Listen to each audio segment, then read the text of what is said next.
अचानक ये जो सब लोग नाराज हुए हैं इमरान खान साहब से, इत्तेहादी भी सारे इकट्ठे हो गए। एक ऑफिशियल डॉक्यूमेंट है जिसके मिनट्स बने हुए हैं। सब्सक्राइब करें और बेल दबाएं ताकि कोई खबर रह न जाए।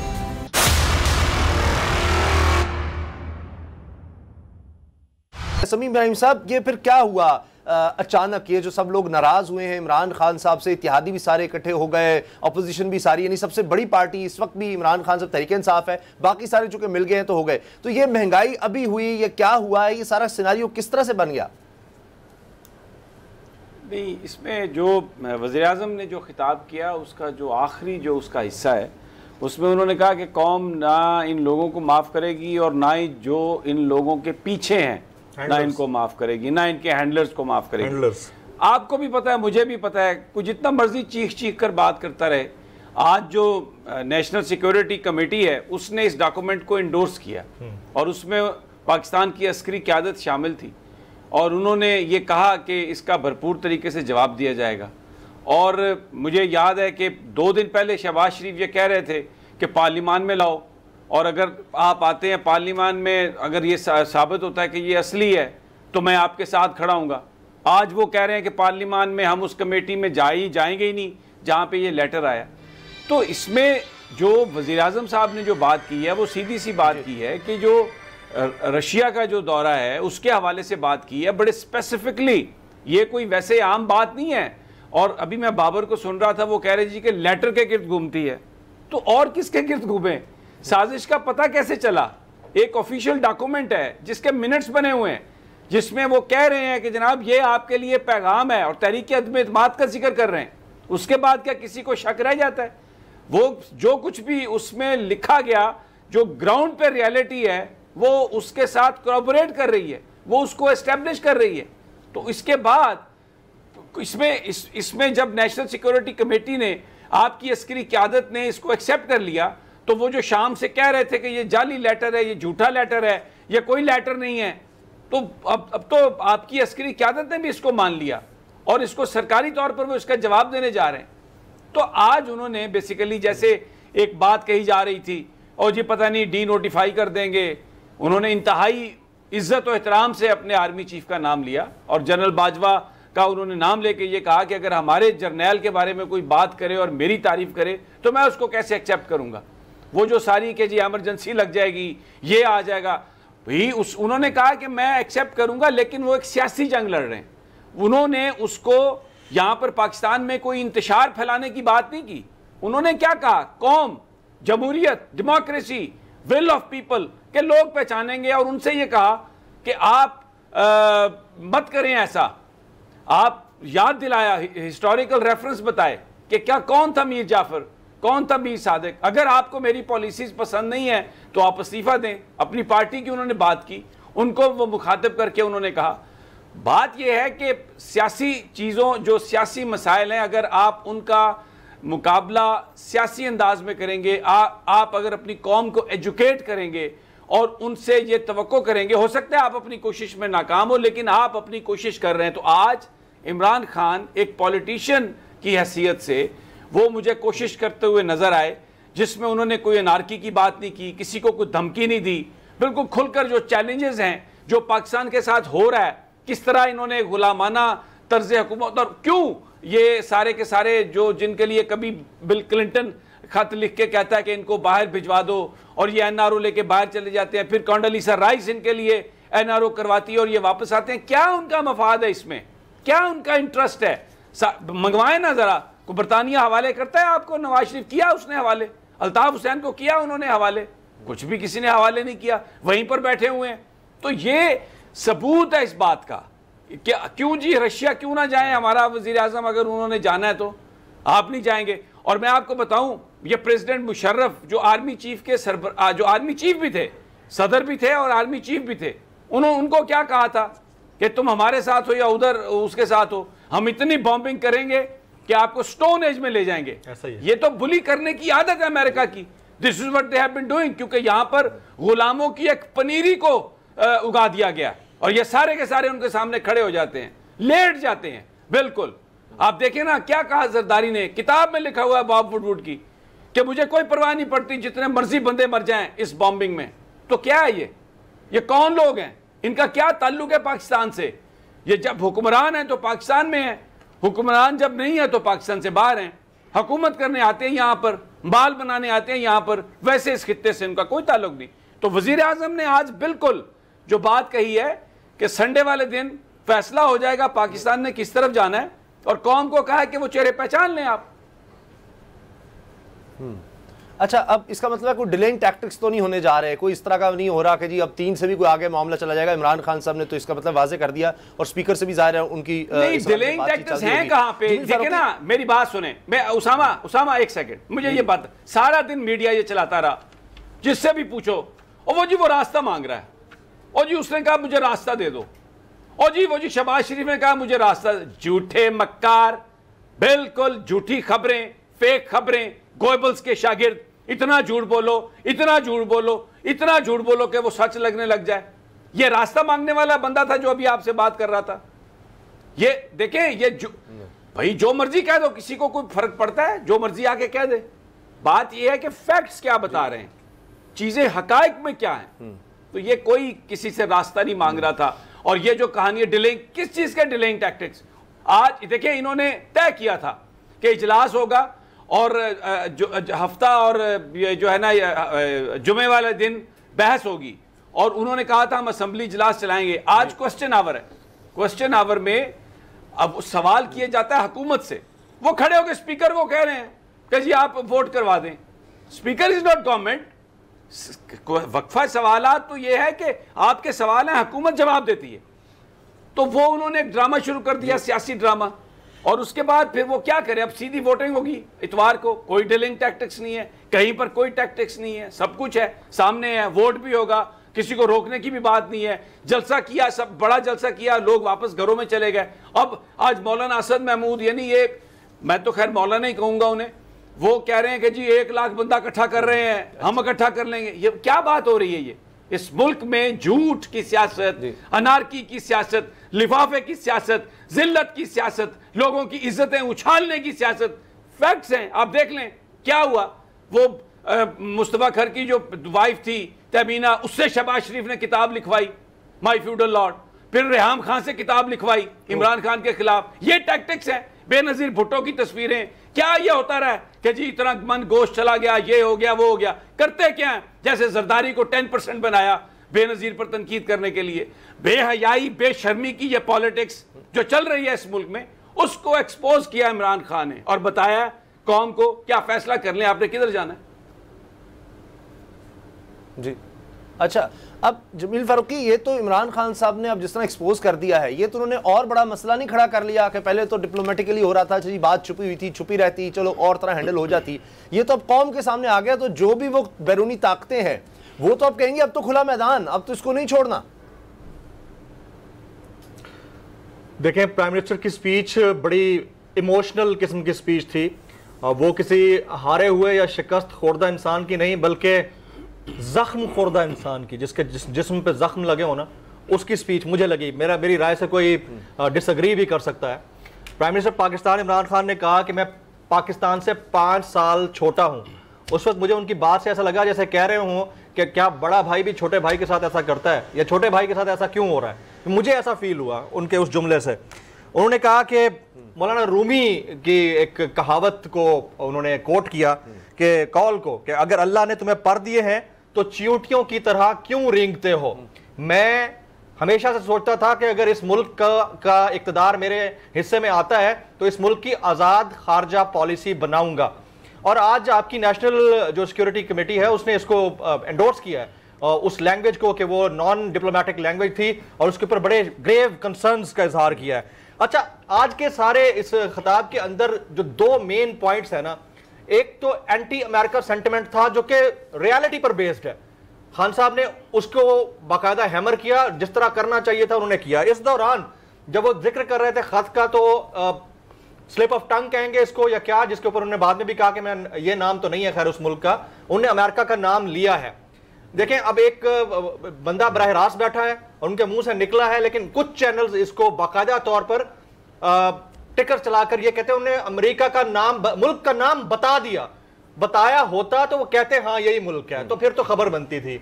लेकिन ये जरूर है कि अगर स्लिप ऑफ टंग की सूरत में ये नाम सामने आया है तो नेशनल लेवल के ऊपर, सिक्योरिटी लेवल के ऊपर, और खासतौर पे जब इस्लामाबाद हाई कोर्ट का एक कल हमारे सामने फैसला आया, हुक्म आया, तो उसके अकॉर्डिंगली उनके लिए क्या मसाइल खड़े हो सकते हैं, ये एक प्रॉब्लम हो सकता है।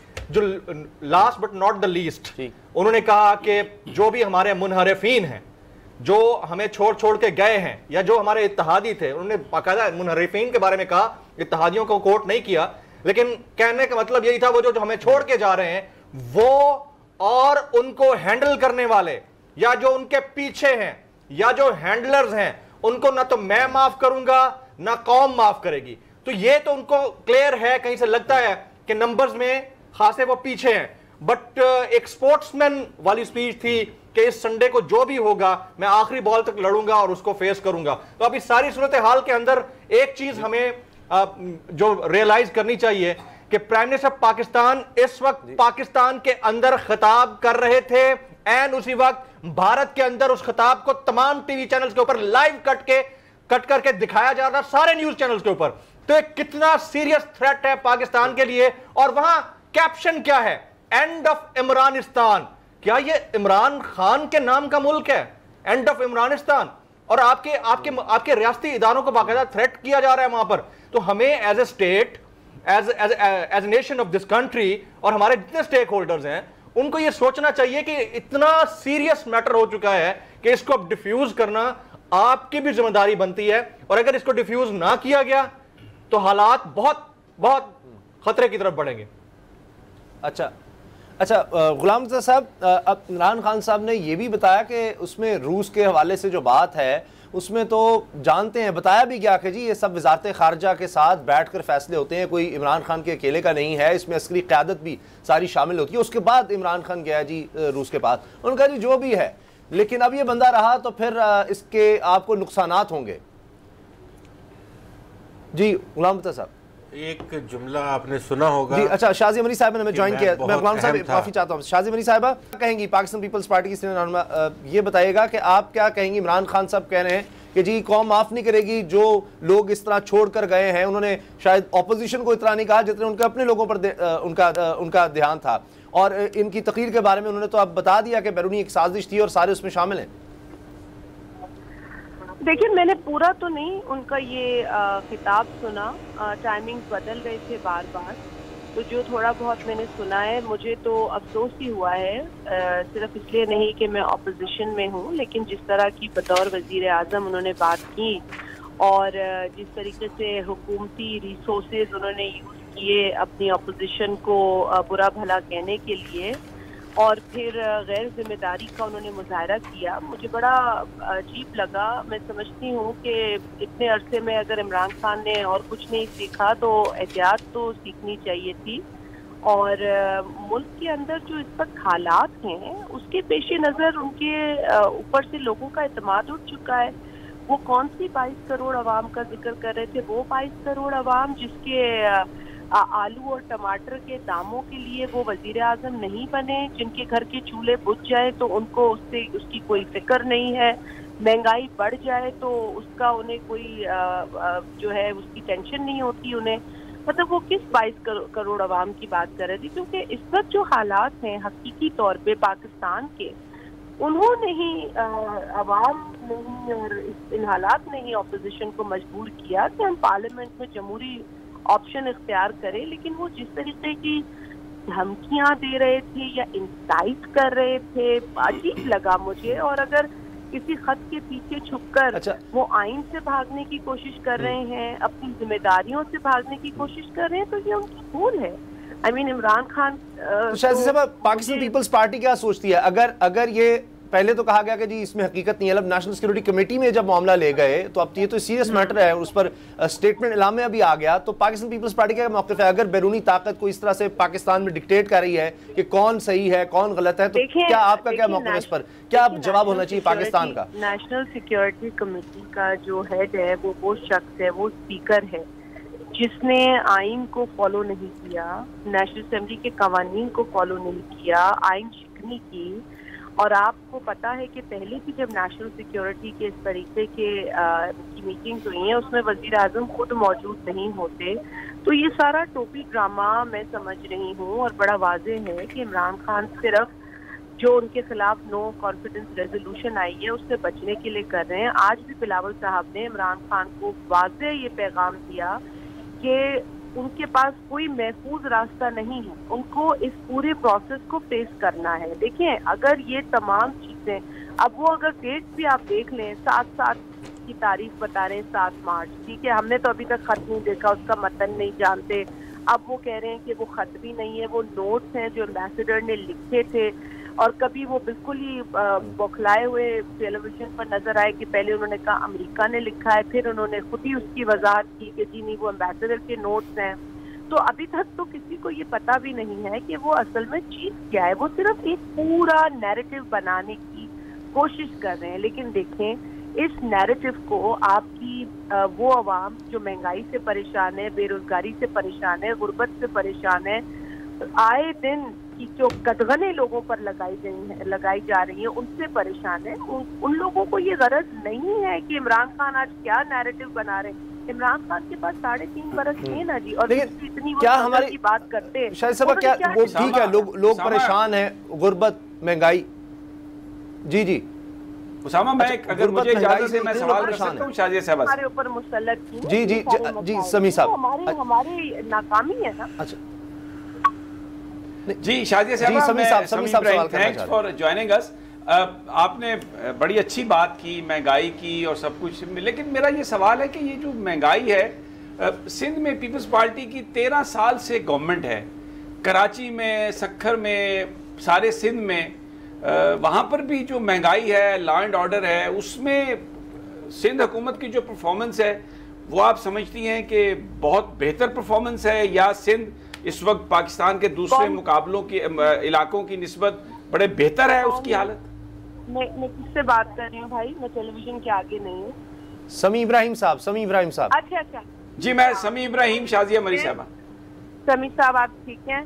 समी साहब देखें, जी बिल्कुल, थैंक यू वेरी मच। मैं आपके साथ यहाँ किसी एक हुकूमत दूसरी हुकूमत के मुकाबले के लिए नहीं हूँ। मैंने बिल्कुल अपना व्यू पॉइंट इस वक्त जो वजीर आजम की स्पीच है और उनकी जो कारकर्दगी है उस पर वाज़े दिया। लेकिन आपका जो सवाल है सिंध हुकूमत को लेके, तो मेरे ख्याल है जो समझने की ज़रूरत है, जो इक़्तिसादी पॉलिसीज़ हैं जो आपकी मईशत पर डायरेक्टली इफेक्ट करती हैं, वो तो वफाक बनाती हैं ना जी, वो तो प्राइम मिनिस्टर के हाथ में होता है। बड़े फोरम्स पे प्राइम मिनिस्टर बैठते हैं जहाँ पर उनको equality in terms of development, in terms of resource distribution करने का मौका मिलता है। में हमने ये भी नहीं देखा प्राइम मिनिस्टर की जानिब से, और वो बाकायदा तकारीर में, जलसों में समी साहब जो कहते पाए गए कि जी सिंध में तो हमारी हुकूमत नहीं है। मतलब सिंध से जो ला ताल्लुकी, उन्होंने एक जो नफरत सिर्फ इसलिए कि सिंध के लोगों ने PTI को वोट नहीं दिया, जो उन्होंने कराची में वोट हासिल किए वो भी आप भी जानते हैं कि किस तरीके से कौन कौन से लोग रातों रात वहाँ सेलेक्ट होकर आ गए। तो जब उन्हें मैंडेट नहीं मिलता सिंध से, तो सिंध जो है वो पाकिस्तान का हिस्सा ही नहीं होता उनके लिए। तो बहुत ही मैं समझती हूँ तासुबाना रवैया उन्होंने। लेकिन शाजिया साहबा, ये तो अब आजकल आप लोगों पर भी इल्जाम लग रहा है कि वही लोग जिन्होंने इमरान खान की मदद की थी, वो नादीदा कुव्वत है, वो अब आपके पीछे खड़ी हैं। वो तो बारियां बदल रही हैं। This is what people are saying on the street. हमारे ऊपर इल्जामात लगते हैं लेकिन कोई चीज साबित नहीं होती। हमने कभी अंपायर की उंगली का ना जिक्र किया, ना हमें अल्लाह का शुक्र है कि जो मजबूरियां इमरान खान की हैं वो हमारी नहीं है। इस वक्त सबसे बड़ी मजबूरी इस कौम की है। इस कौम को इस तरह की बेहिस, नालायक और बदतमीज हुकूमत से छुटकारा हासिल करने की अशद जरूरत है। अब एक खत के पीछे अगर इमरान खान छुपकर लोगों को उकसाने की कोशिश करेंगे तो ऐसा तो पहले भी कुछ फैशिस्ट लोगों ने किया है, लेकिन ये फैशिज्म ज्यादा दिन चल नहीं सकता। अच्छा, ड्रोन हमलों का उन्होंने जिक्र किया, उन्होंने कहा हमारी हुकूमत के दौर में कोई ड्रोन हमला नहीं है, लेकिन माजी में 400 ड्रोन हमले हो चुके हैं पीपल्स पार्टी और नून लीग की गवर्नमेंट में। देखिए, माजी में तो दहशत है पूरी कौम ने मिलकर, उसकी तो मिसाल है। और अब मैं ये तो नहीं कहना चाहती कि दहशतगर्दी में हम कंपटीशन कर रहे हैं, पर दहशतगर्दी पाकिस्तान के लिए बन चुकी थी। आज मोहतरमा की शहादत भी, उसके पीछे भी जो अवामिल और एलिमेंट्स हैं वो दहशतगर्दी से जुड़े हुए हैं। हमारा तो बहुत बड़ा नुकसान हुआ। मोहतरमा की लास्ट स्पीच में उन्होंने कहा कि स्वात में भी पाकिस्तान का झंडा लहराएगा, मतलब इतना करीब दहशतगर्द हमारे था। इस्लामाबाद से कुछ किलोमीटर के जी शाहज़ेब मरी साहब लाइन ड्रॉप होगी। बहुत बहुत शुक्रिया शाहज़ेब मरी साहिबा आपका। अच्छा गुलाम मुर्तज़ा साहब, अब बात यह है कि इस वक्त इमरान खान साहब, अब लग रहा है कि जिस तरह शायद अदम इत्मीनाद से पहले तो अब और कोई खिताब नहीं होगा, तो ये वो जाने से पहले उन्होंने लग रहा है कि जी वो एक बता दिया है कि क्या वजूहात थी, असल वजूहात क्या थी जिसकी वजह से निकाला गया। कुछ ही हो सकता है। अच्छा, मैं थोड़ा सा ना आपने ये जिक्र किया कि आखिरी खिताब, चलो इसको इसी कहना वो यही चाह रहे थे भाई। अच्छा, चले आपका भी वज़ीर आज़म साहब की तरह, जिस तरह उन्होंने अमेरिका का नाम लिया और उन्होंने कहा नहीं मेरा ये मतलब नहीं, और आपने भी आखिरी खिताब कह के कहा कि मेरा मतलब नहीं। मैं अदम एतमाद से पहले, अदम एतमाद तक तो मेरा नहीं ख्याल खिताब करेंगे। अब दुख भरी दास्तान है ये सारी, दुख भरी मेरे पाकिस्तान की दास्तान है, मेरे वतन की दास्तान है। बिल्कुल। अच्छा। यही इसी तरह का रोना, इसी तरह की बातें जीटी रोड पे नवाज शरीफ करता करता लंदन पहुंच गया। मुझे क्यों निकाला, मेरे साथ क्या किया, मेरे साथ क्यों किया। आज तकरीबन अगर आप पंजाबी की चीज़ों के दरमियान में रखें तो ये आलमोस्ट वही रोना था जो इमरान खान साहब ने रोया। वो नवाज शरीफ और लफ्ज़ों में कह के गया, ये किसी और लफ्ज़ों में कह के गए। इससे पहले आखिरी तकरीरें जितनी भी हमने सुनी तकरीबन ऐसी इसी के नज़दीक तकरीरें थी। असल तो बात यह है कि मेरे मुल्क को आगे ले जाने वाले किरदार कहाँ पे हैं। जब ये बात, ये अदम एतमाद की बात, सारे आगे ले जाने वाले किरदार ये बात वही शक्लें ये बात देख के आप और हम बोर होते रहे सारी जिंदगी। ये बात पूछी जाती है, ये बात बार बार के हर बंदा जाने वाला कहता है कि अगर मैं नहीं होऊंगा तो यहाँ बारिश नहीं होगी, यहाँ की फसलें खेत नहीं देगी, यहाँ की माएँ बच्चे नहीं जनेंगी, यहाँ कुछ भी नहीं रहेगा। मैं गया तो सारा गुलिस्तान ही उजड़ जाएगा। नवाज शरीफ ने भी यही कहा, मोहतरमा बेनज़ीर भुट्टो भी इस तरह की बात करती थी, और जनाब जुल्फ़िकार अली भुट्टो साहब भी ऐसी बात करते हैं। जुल्फ़िकार अली भुट्टो के जाने के बाद तो गुलशन उजड़ा ना। तो ये भी जाने के बाद तो खान साहब का भी रोना जो है ना, ये इसी चीज के वाले, मैं नहीं तो कुछ नहीं। और उनको ये भी था कि मैं बहुत अहम था, शायद यही उनका वहम था। तो ये इस तरह की सूरत हाल में मेरे वतन की जो लहू है वो वतन है। आ रहे हैं ना, अब डॉक्टर आ रहे हैं, नर्सें भी आ रही हैं। अच्छा इसको रेस्क्यू सारे वो जो देखें, ये जो सारे डॉक्टर हैं ना जिनकी MBBS की डिग्री जाली है, ये आ रहे हैं आपका इलाज करने के लिए। और ये आपका खून भी निचोड़ेंगे या खींचेंगे, फेंकेंगे, सबकी तबीयत ठीक हो जाएगी, सब वापसी के सब मसले मसाइल, प्लेटलेट सब पूरा हो जाएगा, क्लच प्लेटें सब कुछ दुरुस्त हो जाएगा सबका। अच्छा, ये वो हैं जो वैसे 2-3 बारियां ले चुके हैं और बड़ा लंबा अरसा, यानी शहबाज शरीफ साहब की तो पंजाब में 10 साल तक हुकूमत रही, और पीपल्स पार्टी अब देखें 13 साल हो गए। वो एक पंजाबी कहावत है सर समी साहब के, ना खेलांगे ना खेलन देंगे, वो खुदी के अंदर कहते हैं वो कर देंगे। लेकिन इमरान खान साहब कह रहे हैं कि मैं सारी उम्र मुकाबला किया है। जाते ना इन्होंने कहा कि ये खेत सारा मैं उजाड़ के जाऊं, ना खारजा पुलिस ही बाकी बचे, मुझे तो ना आप नहीं लगाई। बहुत से लोग कह रहे थे अमेरिका को इमरजेंसी लगा देंगे, कोई बड़े ओहदे पर किसी को हटा देंगे। आप इस वक्त मोहब्बत में भरे जा रहे हैं शहबाज शरीफ की तरह अमेरिका की, उनकी वही हमारी क्या जमानत है। हम 75 साल से समी साहब 99 में नवाज शरीफ भी यही रोना रो रहा था कि मैंने अमेरिका को, क्लिंटन को ना कह दिया, उसकी वजह से मुझे 10 साल बेदखल किया गया, मुल्क से बाहर भेज दिया गया। ये कोई खान साहब पहले दफा नहीं कह रहे, समझे कि खान साहब जाएंगे तो वापस आएंगे। मैंने बम धमाके किए थे, उन बम धमाकों के नतीजे में मेरा तख्ता पलटा गया। मैं समझ सकता हूं कि आप लाहौर में हैं तो इसलिए ऐसी आवाज निकल रही है आपकी। आप लाहौर में हैं। मुझे एक बात बताएं, खान साहब किन लोगों की बात कर रहे हैं कि इनको नस्लें याद रखेंगी? और सर वो तो खानदानी नस्ली तौर पे ही ऐसे थे। मेरा मतलब है कि जितने सारे लोग इलेक्टेबल्स आपने सारे पूरी पार्टियों से खींच के लेके आए, अभी आप हैंडल की बात कर रहे हैं, तो ये इलेक्टेबल जो मतलब है थे कि ये अगर कौन कोई लेके आ गलत रहे काम थे जब कर रहा है खान साहब तो बनी उसकी गलत निशानदेही उनको हाथ करनी में ला रहे चाहिए। थे। आपका मतलब ये है कि अगर कोई मैं डोगर साहब ने बड़ी जबरदस्त पॉइंट रेज किया, बड़ा जबरदस्त, कि जिस वक्त आप इलेक्टेबल्स लेकर आ रहे थे तो उस वक्त आपके लिए ठीक था और अभी आपके लिए गलत है। बाबा डोगर साहब इंतहाई माजरत के साथ कौन आ रहा था? आप यही करें, सुन ले, हैंडल लेके आ रहे मेरी अर्जी थे, सुन ले, यही आप हैंडल मेरी लेके आ अर्जी रहे सुन ले, आप मेरी अर्जी थे, सुन यही ले। हैंडल आपकी पार्टी डोगर बना रहे थे साहब उस वक्त। मेरी गल ते सुन लो सर, मेरी गल ते सुन लो। मैं ਤੁਹਾਡੀ तरफ ही आ रहे हैं, ਤੁਹਾਨੂੰ सपोर्ट कर रहे हैं, बड़ी जबरदस्त बात कर रहे हैं आप इलेक्टेबल्स। इस मुल्क का निजाम गला सड़ा है। मैं कहता हूं कि इमरान खान को पहले मोमेंट के ऊपर ही जब उनको पता चला था कि मुझे इस हद तक हाथ पांव बांधकर हुकूमत मिलेगी तो उनको रिफ्यूज कर देना चाहिए था। इस प्रोजेक्ट को, इस फ्लॉप पायलट प्रोजेक्ट को ही रिफ्यूज कर देना चाहिए था। अब अगर कर लिया है तो आप बताएं कि आपको अगर कोई पोजीशन ऑफर कर रहा हो और आप एक्सपेक्ट कर रहे हो कि यार मैं इस सिस्टम में रह के कोशिश कर लूंगा, शायद ठीक कर लूं, आप नहीं रखेंगे इलेक्टेबल्स को, आप अपने साथ कभी नहीं रखेंगे। या अगर आप एक सेकंड के भी तराकी कर सकते हैं। ऐसा ही है सर, मेरी बात कंप्लीट होने दें। अब एक बंदे को मौका मिल गया, ही ट्राइड हिज बेस्ट। मैं इमरान खान को बाकियों से as compare to the rest of the politicians जो आपके पिछले 25 साल से आ रहे हैं, अगर आपको उनकी शक्लों में इमरान खान साहब से ज्यादा दयानतदार, ईमानदार, प्रोडक्टिव, पढ़ा लिखा, वेल स्पोकन, आउटस्पोकन, मुझे एक बात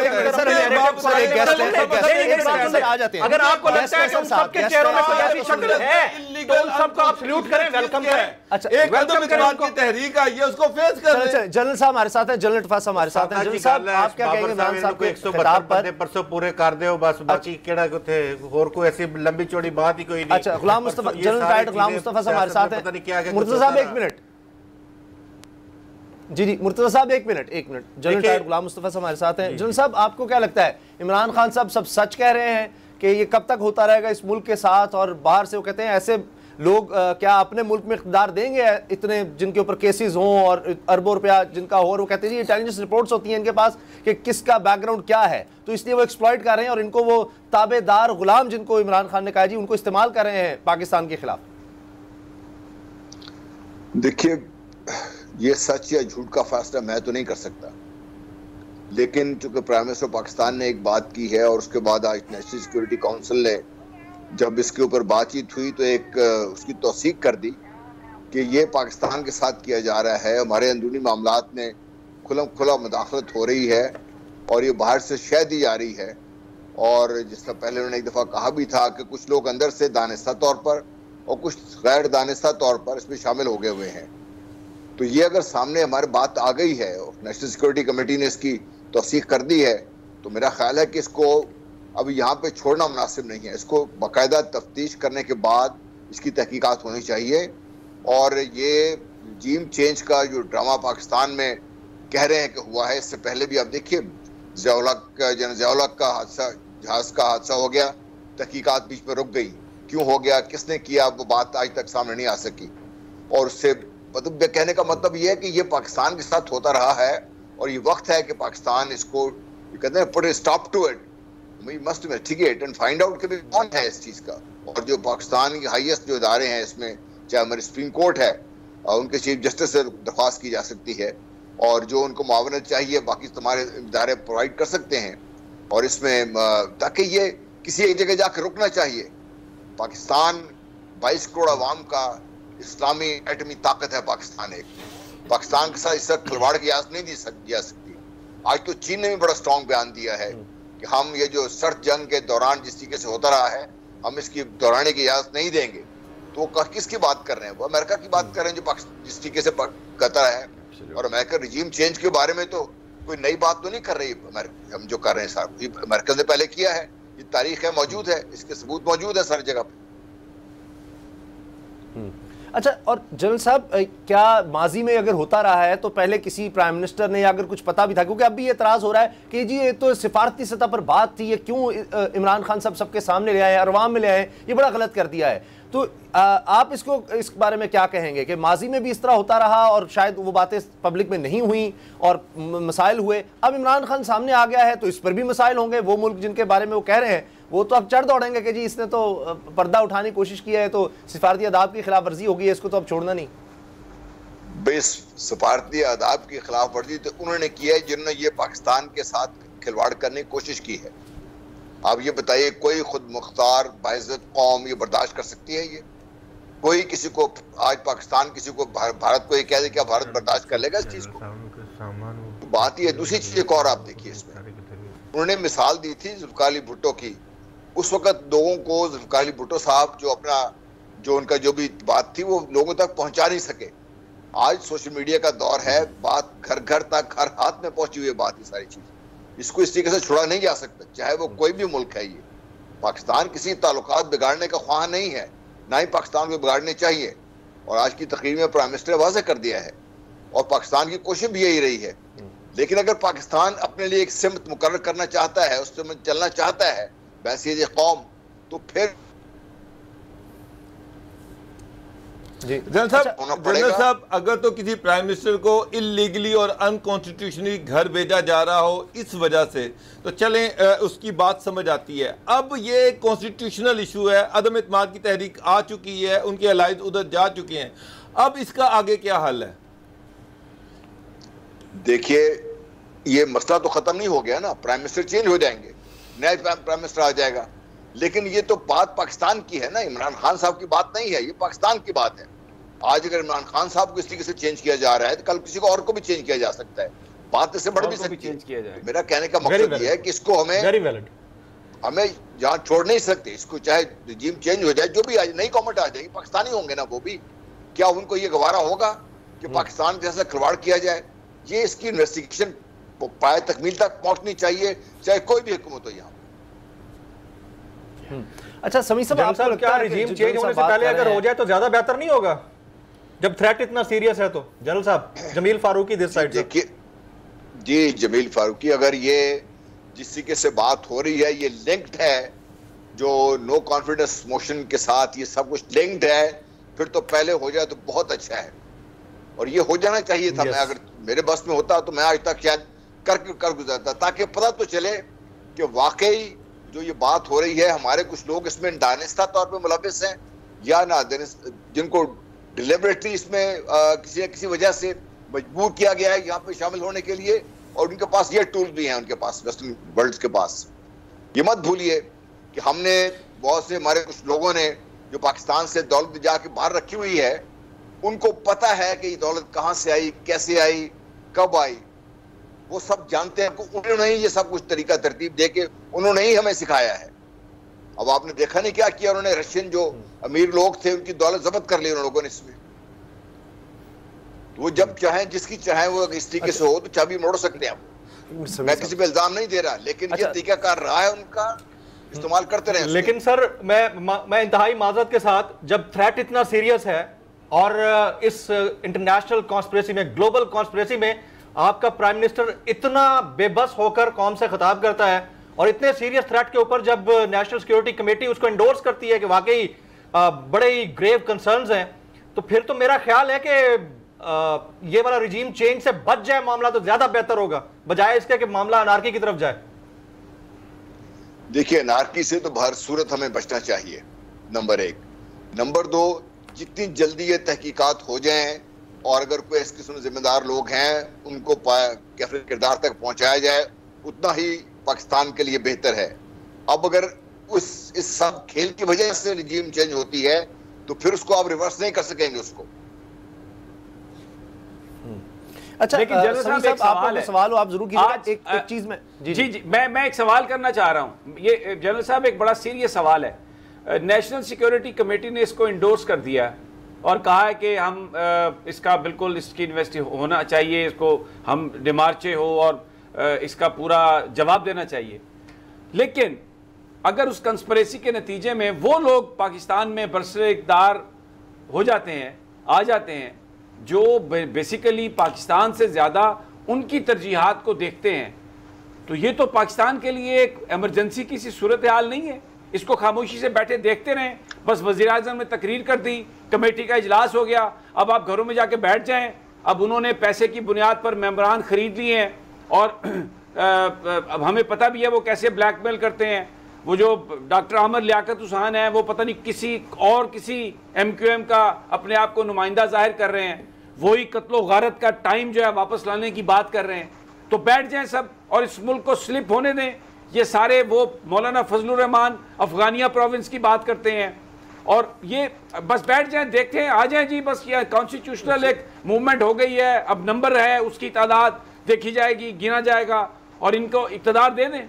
इस सिचुएशन में हम सब न्यूट्रल रहें, चुप करके बैठे रहें। देखिए, न्यूट्रलिटी से तो मामला बहुत आगे, न्यूट्रलिटी से मामला बहुत आगे निकल चुका है, नंबर एक। नंबर दो, मैंने आपसे जो पिछला जमील फारूकी साहब ने सवाल किया था उसके जवाब में मैंने कहा था कि अगर इस सारी कॉन्स्पिरेसी जो भी हम बात कर रहे हैं, जो भी रजीम चेंज की कोशिश कर रहे हैं, ये कामयाब अगर लिंक्ड है और कामयाब हो जाती है और हुकूमत चली जाती है, जब नई हुकूमत आ गई तो फिर उसके बाद अगर इसका हम तहकीकात कर भी लेंगे, नंबर एक, क्या तहकीकात हो सकेंगी? नंबर टू, अगर तहकीकात हम कर भी लेंगे तो क्या उस वक्त को वापस लेके आ जाएंगे उससे? तो बात आपकी सही है कि वक्त है, यानी उन्हीं से तहकीकात करवाएंगे जो उस साजिश का हिस्सा है, जिन्होंने हुकूमत पर कब्जा किया, उन्हीं लोगों की मदद से, उन्हीं के रिसोर्सेज से, क्या वो तहकीकात करेंगे? जी मैंने यही तो अर्ज की ना जी कि इसको जी, ये तो ऑपोजिशन के भी जो आज पीडीएम के जो सरबराहान है, ये उनके लिए बहुत क्रिटिकल है कि वो बैठ के वो खुद मुतालबा करें कि ठीक है, ये जो कुछ हो गया, जो कुछ भी मूवमेंट है अपनी जगह पर मौजूद है, सब कुछ है अपनी जगह पर है, लेकिन पाकिस्तान इस सबसे बहुत अहम है। ये पाकिस्तान नहीं, वो तो ऐसा नहीं कह रहा है, वो तो जो अभी बाबर साहब ने कहा कि वोट आ गए हैं उनके पास, वो तो कहते हैं आज ही गिनती करवाएं, हमें इक़्तिदार दें, खजाने की कुंजी दें, हम बैठ जाएं आके, बस वो तो अभी आना चाहते हैं। लेकिन समीर साहब, आपका आईनी तरीका यही है, आप इसके अलावा क्या कर सकते हैं? क्या मार्शल लगा दे फिर यहाँ पर? अच्छा, जनरल साहब से सवाल करना चाहता हूँ, आप ये कह रहे हैं कि यहाँ पे मार्शल लग गए, कोई तीसरी कुव्वत आ जाए, उसके वो सारे अफेयर ले ले? अच्छा, अच्छा आप चाहते हैं कि अमेरिका के इन गुलामों को इक़्तिदार दे दें, वैसे ही बेच दें, लिख के दे दें भाई। बहुत ज्यादा आप आइन मुल्क के लिए बनाया, मुल्क जो है वो आइन के लिए नहीं बना। ये साबित हो गया कि साजिश है, उनको भी मैंडेट मिला है, वो मान लिया, उसी प्रोसेस का हिस्सा ये बन रही है, जिस प्रोसेस से इमरान खान प्राइम मिनिस्टर बने थे, उसी प्रोसेस का ये एक हिस्सा है, आपके आइन का हिस्सा है। इसमें कोई चीज गैर आइनी, गैर कानूनी नहीं है। हाँ है गैर कानूनी, जो रिसोर्सेज लग रहे हैं, जो पैसे लग रहे हैं, जो थ्रेट आ रहे हैं, वो जो अमेरिका को, उनको पहले कैसे पता कि अब इत्मीनान आ रही है भाई? हम उस कॉन्स्टिट्यूशन को सेव करने की कोशिश कर रहे हैं और हम बड़ी ऑनर करते हैं, हम बड़ी रिस्पेक्ट करते हैं अपने कॉन्स्टिट्यूशन की। बाबर डोगर साहब आपने बड़ी जबरदस्त बात की है, मुझे पॉइंट, मुझे कमेंट करने दीजिएगा। आपने बड़ी जबरदस्त बात की है कि हमें, सुनिए सर, हमें कॉन्स्टिट्यूशन को फॉलो करना चाहिए, हम सबको फॉलो करना चाहिए। क्या आपका कॉन्स्टिट्यूशन ये नहीं कहता कि अगर ये नेशनल सिक्योरिटी कमेटी यानी कौमी सलामती कमेटी आपकी एंडोर्स कर रही है कि पाकिस्तान में किसी बैरूनी साजिश का अंसर है और ग्रेव कंसर्न्स हैं उनके नॉन डिप्लोमेटिक लैंग्वेज के ऊपर, तो क्या इसके ऊपर भी कोई कॉन्स्टिट्यूशन अप्लाई होता है कि अगर आपकी पार्टीज ऐसा कुछ कर रही हैं, आपके मुल्क का वजीर आजम ये कह रहा है और मुल्क के वजीर आजम ने ये वाली चीजें पहले आला तरीन अस्करी क़यादत के साथ शेयर की हैं, तो उसके ऊपर भी कोई कॉन्स्टिट्यूशन कहता है कि बाहर से जो पैसे किसी को आ रहे हैं और बंदे तोड़ तोड़ के अपने पास रख रहे हैं और अपने साथ मिला के रजीम चेंज का हिस्सा बन रहे हैं, इसके ऊपर भी कोई कॉन्स्टिट्यूशन कहता है या नहीं कहता? या हमें सिर्फ बाय द बुक चलना है जैसे हमेशा से हम चलते आए हैं? तो सर इसको साबित करें ना कि इनको पैसे मिले हैं, ये उनके पैसों के जरिए से अदम इस्तेमाल की तहरीक लेके आ रहे हैं, और अगर ये साबित होता है तो फिर आर्टिकल 6 लगाए सब पे। लेकिन इससे पहले साबित तो करें ना, आपकी नेशनल सिक्योरिटी काउंसिल ने उस सारे लेटर को वैलिडेट किया, उस थ्रेट को वैलिडेट किया और इसका एक जवाब भी दिया। चले एक मिनट आपको जनरल साहब आपको क्या लगता है कि इस खिताब के बाद या जो कुछ इस वक्त हुआ नेशनल सिक्योरिटी कमेटी के इजलास में, जो उसके बाद इलामिया आया है, इससे क्या फ़र्क पड़ेगा? मेरा तो ख्याल ये है कि शायद सियासतदानों पर इतना है, हमारी सियासत पे कोई फ़र्क नहीं पड़ेगा, लेकिन इमरान खान साहब की स्पीच से अदम एतमाद पर या उसके बाद की सियासत पर आप क्या फ़र्क पड़ता देख रहे हैं सबसे? देखिए, जिस तरीके से हम चल रहे हैं ऐसे तो कोई फ़र्क नहीं पड़ेगा, क्योंकि टेबल हो गई है मूवमेंट, वो अपोजिशन शोर मचा रही, हमारे पास नंबर पूरे हैं, वो तो कह रहे थे आज हमें गिन लें। लेकिन इशू ये है कि आप गिनने के बाद अगर ये साबित हो जाता है, और साबित होना फिर बहुत मुश्किल हो जाएगा, रजीम चेंज हो जाती है, तो ये कैच 22 सिचुएशन है यहाँ पे। मैं मार्शल लगाने लाश की ही बात गैप कर देंगे जी, साबित क्या होना है? वो तो ऐसे कारीगर लोग हैं, इतने फनकार लोग हैं, सजा याफ्ता होने के बाद भी वो लंदन में फिर रहे हैं। इतने कारीगर लोग हैं। सर माफी चाहता हूँ, आपकी बात काट रहा हूँ, वो तो लाश गायब कर देंगे, एसिड से जला देंगे। सर जी, आप प्राइम मिनिस्टर ने एनआरओ दिया था तो वो लंदन में गए हैं। प्राइम मिनिस्टर के एनआरओ के बाद वो लंदन में गए हैं। इनके सच बोले ना, हिम्मत है तो सच बोले बाबर। अब बड़ी आवाज है आपकी, हिम्मत है तो सच बोले ना, बता देना किसने एनआरओ दिया? बड़ी बातें करते हो, बोलो ना जरा, बोलो। सर अब हंसना शुरू हो गए। अच्छा जनरल साहब यार मैं भी सवाल करना जनरल साहब इसमें एक कमेंट मुझे कर लेते हैं, मैं मुर्जा भाई के पास। जनरल साहब एक सवाल मेरा बड़ा इंपॉर्टेंट सवाल है। अभी आप सारे लाइव इंडियन चैनल्स देखें, हम खुद अपने आप को न्यूट्रल बना के बैठे रहे तो बड़ी अच्छी बात है, कोई मसला नहीं, हम सारे न्यूट्रल हैं, हमारा मीडिया भी बड़ा न्यूट्रल है। एंड ऑफ इमरानिस्तान ये कैप्शन चल रहा है, एंड ऑफ इमरानिस्तान, ये इंडियन टीवी चैनल्स पे वजीर आजम पाकिस्तान का खिताब लाइव चलाया जा रहा है। Imran, I wanted Azad foreign policy, Pakistan की मिलिट्री को क्वेश्चन किया जा रहा है वहां बैठकर, वो पूरे खिताब को टेलीकास्ट कर रहे हैं वहां लाइव बैठकर, हम फिर भी चुप बैठे हैं। हमें नजर नहीं आ रहा कि हमारी रियासत किस स्टेक के ऊपर है। जी, मुझे पूरी उम्मीद है कि ये जो बात आज नेशनल सिक्योरिटी कमेटी ने बात की है ये यहाँ तक रुकने वाली नहीं है, नंबर एक। नंबर दो, मसला सिर्फ ये है कि क्या हम इसको अभी कर लें या इसको बाद में करें। बाद में करने के अपने हैजर्ड्स हैं, क्योंकि जब वो अगर जो इसमें इन्वॉल्व हैं वही लोग बरसर इक़्तिदार आ जाते हैं तो फिर तो ये कहीं बात आगे नहीं बढ़ेगी, ये इसको यहीं दफन कर दिया जाएगा, क्योंकि वो लोग बार बार यही कह रहे हैं कि ये तो ऐसे खत ऐसे ही है, इसके बारे में बात करने की जरूरत ही नहीं है। वो कह रहे फटाफट नंबर के हमें दो, फटाफट कुंजी दो कुंजी। अच्छा जनरल साहब, ये मेरा खत मेरा या जो भी मरासले की बात आ रही है सर, मेरी साहब मुझे नेशनल सिक्योरिटी का मुझे एक बात बताएं। गुलाम मुर्तज़ा साहब जी, आप कुछ कहना चाह रहे हैं? गुलाम मुर्तज़ा, नेशनल सिक्योरिटी का जो अलामिया है, मैं ज़रा उसमें थोड़ी सी, मैंने पहले भी इसके ऊपर बात की थी। अच्छा, इसमें कहीं पे नहीं लिखा कि स्टेट को थ्रेट आया है, कहीं पे नहीं लिखा कि मुल्क की डिस्टेबलाइजेशन की बात की है, किसी तरह का कोई लफ्ज़ नहीं है कि नो कॉन्फिडेंस मूव के हवाले से कोई चीज़ है, कॉन्स्पिरेसी कोई लफ्ज़ नहीं लिखा हुआ है इसमें प्रोटेस्ट का लफ्ज़ लिखा है या लफ्ज़ लिखा है कि फॉरेन फंडिंग की बात नहीं है।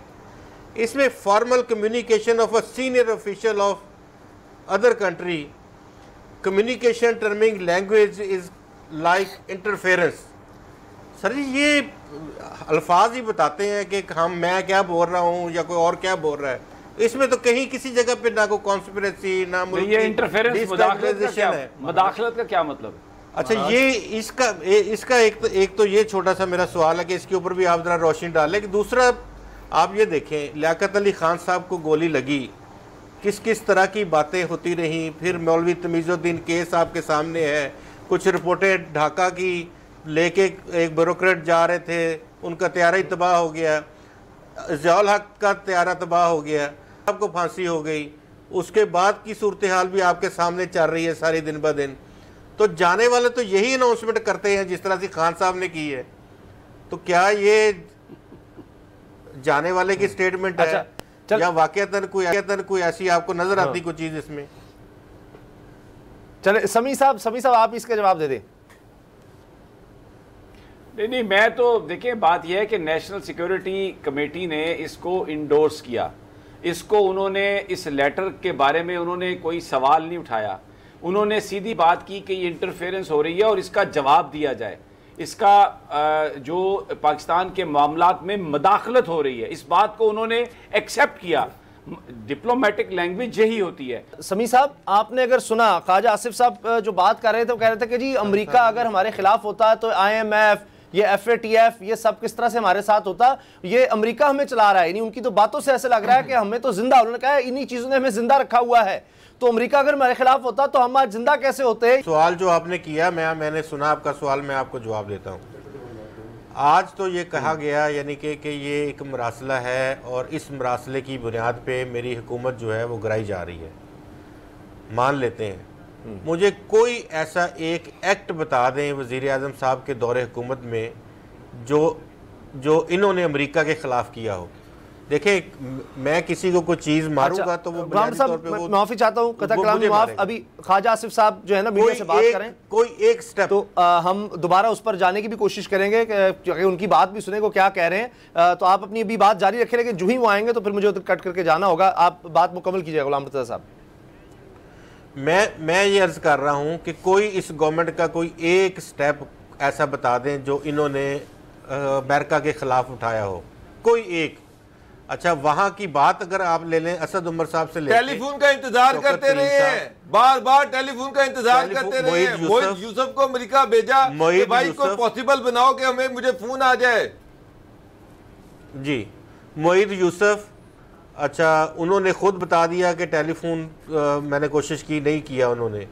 उसके बाद आप शौकत तरीन साहब को देख लें। सर, क्या मोहित यूसुफ ने अमेरिकन ऑफिशियल से ये मामला टेकअप नहीं किया कि बाइडेन जो है वो इमरान खान को फोन करे?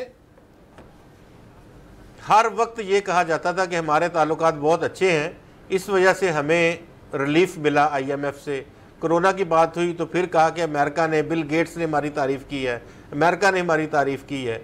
फिर ये कहा गया कि मेरे बहुत प्यारे दोस्त हैं जो इससे पहले प्रेसिडेंट थे हमारे US के, कि वो मेरे बड़े अच्छे दोस्त हैं, उनके घर तो आम के आम भी किया गए ट्रंप साहब के साथ। तो फिर उसके बाद उन्होंने सालसी की पेशकश कर दी, इतना प्यार था, उन्होंने कहा बिल्कुल ठीक है, सालसी भी कबूल है आपकी। अच्छा, वो भी उसके ऊपर भी बात आगे कुछ न कर सके। फिर ये था कि सुलह करवाई जा रही थी मुख्तलिफ ममालिक की, ईरान और अमेरिका की सुलह खान साहब करवा रहे थे। वो सारा एक लम्हे में क्या ऐसा इन्होंने कोई काम कर दिया कि एकदम ही सारा। मेरा ख्याल है हाँ, गुलाम साहब, बड़ा वैलिड, बड़े वैलिड आपने पॉइंट्स उठाए, लेकिन कभी इस तरह से भी तो नहीं हुआ कि नॉट वाला जो मामला है वहां से शुरू हुआ, रूस का दौरा। सर, किसको नहीं पता? नहीं, देखिए गुलाम साहब, किसको नहीं पता कि रूस के दौरे पर अमेरिका खुश नहीं था? अगर रूस का दौरा किया उस पर अमेरिका बड़ा खुश था। अच्छा जमील, एक चंद चीज। अच्छा, CIA के यहाँ सरबराह आते हैं, इमरान खान से मिलने से इनकार करते हैं। उसामा साहब, एब्सोल्युटली नॉट की जो बात करते हैं आप, देखिए उसके ऊपर हमने दफ्तर खारजा से पूछा था कि भाई इसके ऊपर क्या आपसे कुछ पूछा गया था? दफ्तर खारजा ने कहा नहीं, हमसे तो कुछ नहीं पूछा गया था। ये कोई HBO का कोई इंटरटेनमेंट चैनल के ऊपर इंटरव्यू था, वो भी आपको पता है कि उसके राइट्स किसके पास है पाकिस्तान में, उसके ऊपर उस इंटरव्यू पे, और वो है भी मज़ाहिया मेरे ख्याल में इंटरव्यू करने वाली खातून थी।